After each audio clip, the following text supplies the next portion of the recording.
বন্ধুরা, আমি আবার আজকে তোমাদের সামনে নিয়ে এসেছি শীতের খুবই একটা জনপ্রিয় রেসিপি বাঁধাকপি। আমি আজকে বাঁধাকপি দিয়ে বানাবো একদম নতুন একটা রেসিপি। এই রেসিপিটা বানানোর জন্য আমি প্রথমেই বাঁধাকপিটাকে ভালো করে কুচিয়ে নিয়েছি। এরপর আমি এটাকে জল ঝরিয়ে ভাপিয়ে নেব। আর বাকিটা কি করছি সেটা জানতে হলে আমার সঙ্গে থাকো আর পুরো ভিডিওটা স্কিপ না করে দেখতে থাকো। আর এখানে বাঁধাকপিটা একদম ভালোভাবে ভাপানো কমপ্লিট। এবার একটু ঠান্ডাও হয়ে গেছে। এবার দেখো বন্ধুরা কতটা নরম হয়েছে বাঁধাকপিটা, হাত দিলেই কেমন গলে যাচ্ছে। এবার আমি এর মধ্যে দিয়ে দেব পেঁয়াজ আর লঙ্কা কুচি, দিয়ে এটাকে একটু ভালো করে আমি চটকে মেখে নেব।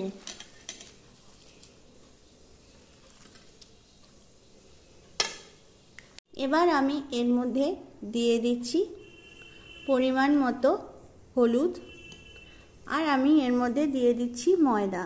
তোমরা কিন্তু এর মধ্যে চাইলে চালের গুঁড়ো বা বেসন ব্যবহার করতে পারো। দিয়ে এবার এটাকে আমি ভালো করে মেখে নেব।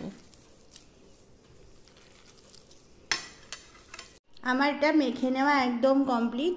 এবার আমি এটাকে ঠিক এরকম করে মুঠ করে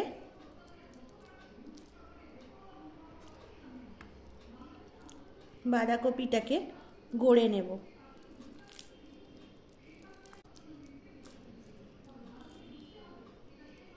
কড়াইতে আমি তেল দিয়ে দিয়েছি, তেলটাও একদম গরম হয়ে গেছে।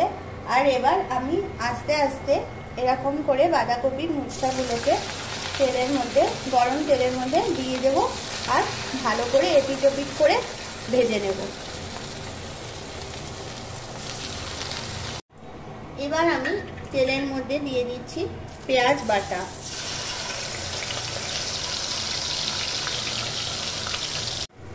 পেঁয়াজটা কষানো কমপ্লিট। এবার আমি এর মধ্যে দিয়ে দিচ্ছি ধনে, আদা আর কাঁচা লঙ্কা বাটা, দিয়ে মশলাটাকে আমি ভালো করে কষিয়ে নেব।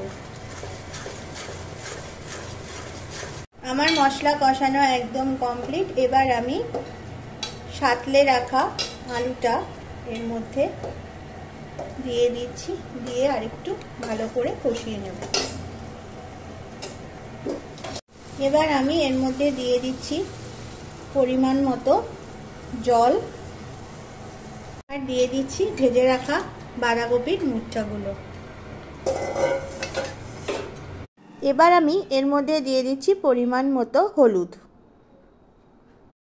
এর মধ্যে দিয়ে দিচ্ছি নুন,